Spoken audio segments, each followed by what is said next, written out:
Ask yourself this: how has hegemonic masculinity impacted your narrative discourses? I also want you to ask yourself, how has hegemonic masculinity impacted the narrative discourses within the LGBTQIA community? That will be the main research point and the focal point towards this research methodology.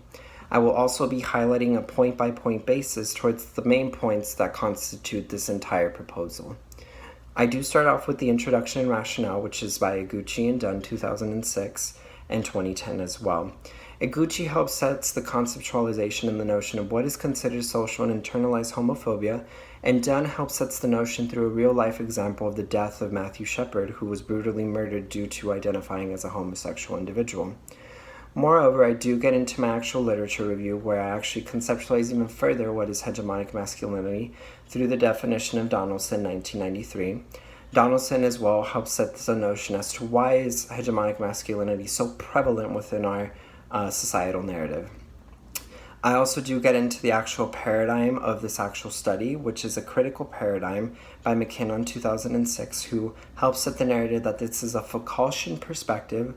A Foucaultian perspective is basically the study of the disparities within power, and also what are the impacts of the inherent privilege that the dominant culture has against the co-culture, and moreover, focusing on the co-cultures as well. Orby, 1998, constitutes the subcultures theory, or also known as the co-culture, and how does the marginalized groups such as the LGBTQI community assimilate or exclude themselves from the dominant culture, which leads me to my next point, which is actually the public sphere, presented by Jasinski, 2001. Jasinski helps sets the notion of what is considered normative within our societal narrative, and anything that does not constitute within that said norm is excluded and ostracized as well.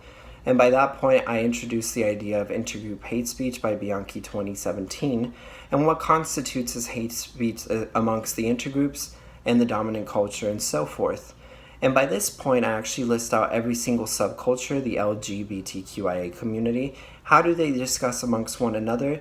And what are some examples of intergroup hate speech towards each other, and how have they been impacted by heteronormative masculinity as well?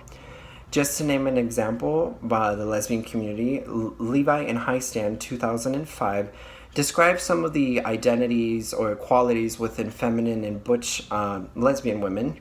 For example, feminine qualities cater more towards the heteronormative woman, which is ladylike, presentable, and so forth, just to be simplistic. Butch-like qualities are more catered towards heteronormative men, where they're masculine, predominantly dominant as well, just as a simplistic example of how has heteronormativity impacted LGBTQIA narratives.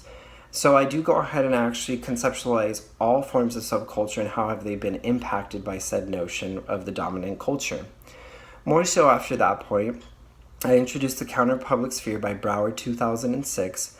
Brouwer conceptualizes the notion of the level of resistance towards the public sphere. So it is a counterpoint towards Jasinski's 2001 public sphere theory.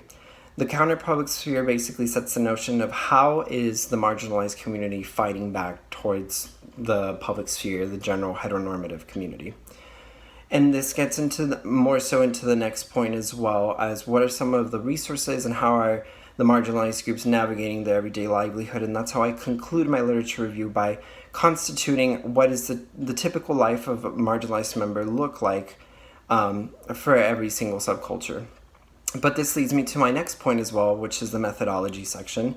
So in this part, we'll start quantifying and getting that data to better understand how has the heteronormative vernacular impacted the LGBTQI community.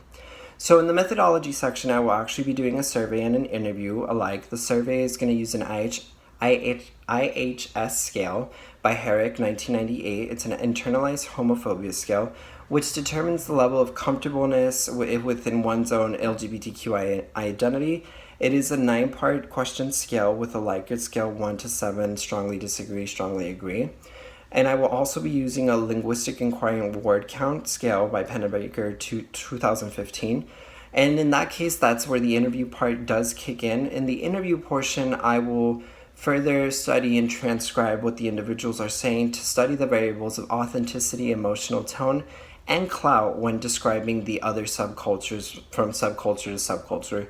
So, for example, how do gay individuals describe lesbian women, and how do lesbian women describe gay individuals, and so forth, to come to a qualitative but yet somewhat quantitative comparison of what are high levels of comfortableness and what are high levels of internalized homophobia. Only those variables will be able to determine the result as well. Some of the limitations, and to further get into the conclusion of this, the limitations to the study is intersex and transgender individuals are a marginalized group within a marginalized group as presented by Fogarty 2018. That might potentially be an issue within the actual study because that marginalized group is very hard to find a certain individual that identifies with that notion. Moreover, just because we are studying a marginalized group, it is imperative that the participants do not disclose the questions nor the information towards other potential future participants as well. To conclude as well, this whole study is setting the narrative of exclusion rather than exclusion, and its ultimate aim is to help individuals understand their perspectives and notions as to why they might potentially have internalized homophobia and so forth, and create overall a more including narrative. Thank you.